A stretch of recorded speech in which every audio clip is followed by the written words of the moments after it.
Essula ey'okusatu.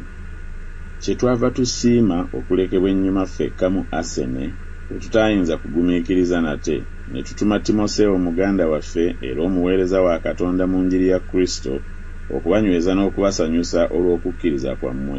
Omuntu yenna aleme okusagaasagana mu kubonaabona kuno, kubanga mwekka mumanyi ng'ekyo kye twateekerwawo. Kubanga mazima bwe twali gye muli twababuulira olubereberye nga tugenda okubonaabona, era bwe kyali bwe kityo era nga bwe mumanyi.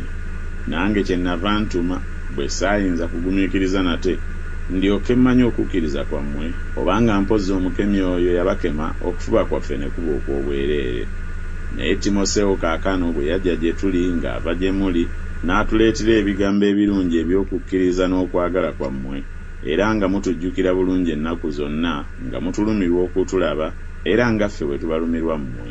Kyetwava tusanyusibwa abooluganda ku lwammwe mu kulaba ennaku n'okubonaabona kwaffe kwonna olw'okukkiriza kwammwe.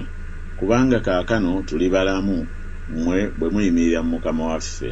Kubanga kwebaza ki kwe tuyinza okusasula Katonda ku lwammwe olw'essanyu lyonna lye tusanyuka ku lwammwe mu maaso ga Katonda waffe emisana n'ekiro, nga tusaba nnyo nnyini okulaba ku maaso gammwe n'okutuukiriza ebitatuuka mu kukkiriza kwammwe.